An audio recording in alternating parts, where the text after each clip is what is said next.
In 1988, Dr. Lenora Fulani, independent candidate for President of the United States, became the first woman and the first Black person in American history to appear on the presidential ballot in all 50 states.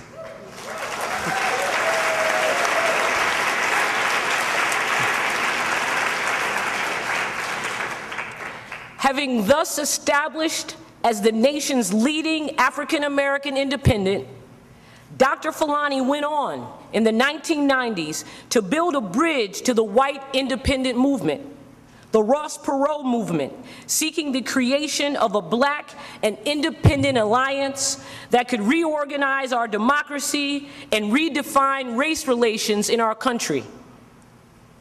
In 1997, at the birth of a new political party, the Reform Party, created by the fusion of the Fulani movement and the Perot movement, Lenora gave a speech to 300 white Reform Party delegates about the unique and historic nature of the founding of its potential for breaking the country out of the divisive tradition of identity politics. 11 years later, Barack Obama, a candidate for the presidency of the United States, spoke to many of these same issues in the context of an inflamed environment where racial division threatened to polarize the nation once again. From Kansas City in 1997, Lenora Fulani, and from Philadelphia in 2008, Barack Obama.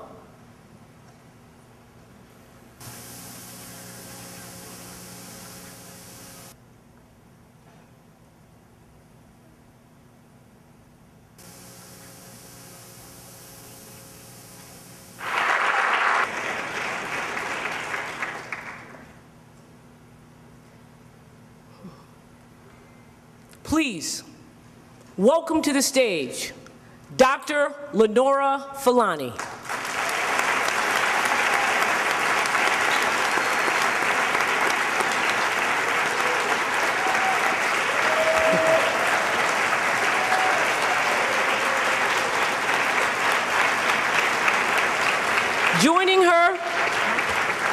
Joining Dr. Fulani to kick off our first conversation is Jacqueline Salit.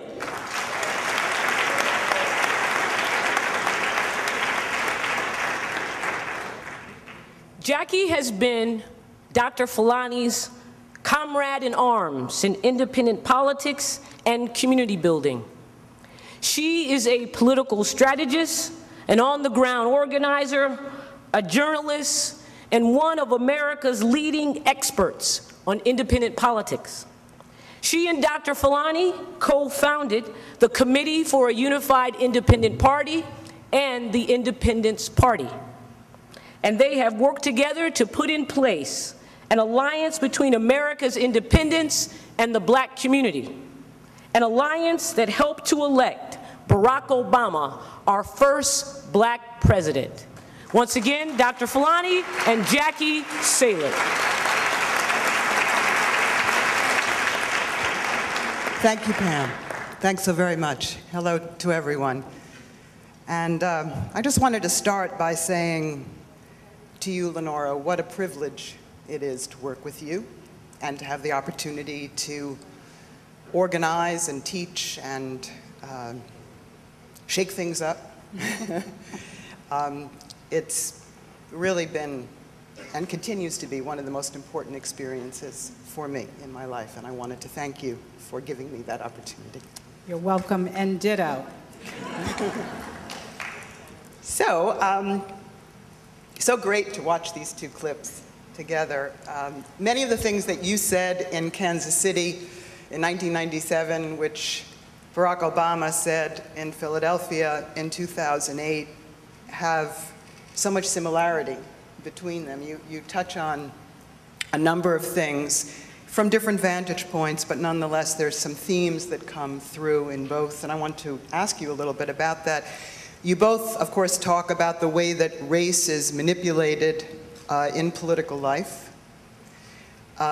He talked about how race is used to gin up votes in the black community. I think that was his term. You talk about black politicians whose careers rest on the perpetuation of racism and racial divisions. You both talked about the polarization and yet common interests in some respects between the black community and the white community.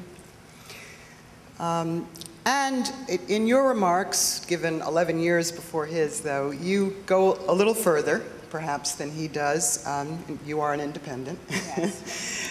And you say that identity politics in particular, which was a political thrust, a framing, an approach that was supposed to contribute to the empowerment of the African American community, actually did the opposite, and in some respects, I think, to use your term, made matters worse. What happened with identity politics? How do you think about that? One thing, we came out in the 60s and 70s hoping to be included in America and how it runs, and to be respected as a people. And unfortunately, we learned from white Americans, white political people, how to frame what it means to be included.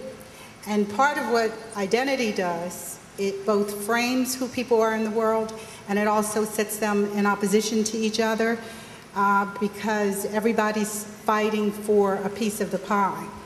And we don't fight together. And if we don't develop America together, it won't grow. And if black and white people aren't able to work together along with all the other people in this country, it won't grow. One of the wonderful things that I've learned from Fred, he's taught me something about white language, and black people talk a lot about our own, having our own, and he says he doesn't think that there's a wider phrase in the country. So I find that very, very important, because the hour in that has to be the hour of the American people, of people all over the world. It's our world, and we have to work together to advance it, and we need to lead that here in the United States of America.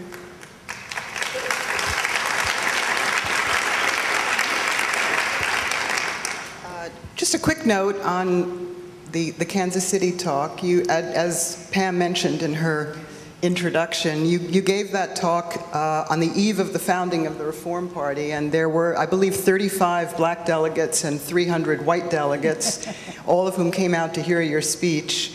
And I'm struck, every time I see the video, which has been many, many times, I'm very struck by the cheer that goes up in this room, which is mainly white folks from all across America, when you say, we're ending the racial crisis in America. What was the experience like at that moment? It was a while ago, but I'm sure it's still very vivid for you. What was that like?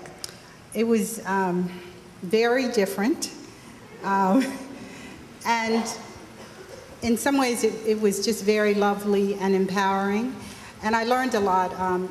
As many people may know, at some point, we did some work with Pat Buchanan, who is a social conservative, and turned out not to be so genuine in what it is that he said he wanted to do. And I got all these letters from white people around the country who said to me, Dr. Fulani, for all my life I've been a racist. And they say, but seeing you and Pat Buchanan on the stage together made me think that we could do something different together. And that's very inspiring. Is Pat Buchanan in the light booth?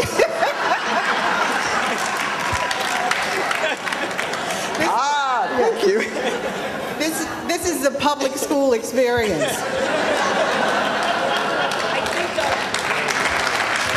You know, we believe in play, and I think the guys in the sound booth are playing with the lights, but let's just keep going, huh? Yeah. I think that there are many people in the world and in the country, there are many people in America who would like to see something different and better happen. And so that's what I felt. And I also realized in giving that speech to 300 white people, many of whom had never interacted with African Americans or Latino people, they only saw us on TV, that I was playing a historic role, which is African Americans providing leadership to the country. And I was very honored and privileged to do that. There's been a lot of talk since Barack Obama's election that we're now a post-racial society. This is a post-racial America. Are we? Well, I think that if what post-racial means is that racism has disappeared, obviously the answer is no. Neither has sexism or homophobia or anti-Semitism. They're still things that are alive, unfortunately, and well in our country because they're actually built into the institutions. And I think for me, what post-racial means is that we may have a shot at creating something new together. I was very, very proud of America when people voted for Barack. I thought that was another statement and another stance. So I don't think we can become, quote, post-racial by definition. I think we have to be involved in activities to create new opportunities, which a lot we do in the independent movement through the All-Stars Project and our work. That's how we can make it quite, quote, post-racial, if what they mean by post-racial means ending racism. One more question. When Obama gave that talk in Philadelphia, it was in the context of a big upheaval and uproar that was going on around his campaign and across the country. Examinations of Obama's connections to Reverend Wright and to the left and so on and so forth. And out of this, a question came up which was asked in many, many different quarters, in many different communities. And the question was, is Obama black enough? Well, with all due respect, I never even entertained that. I didn't think about it.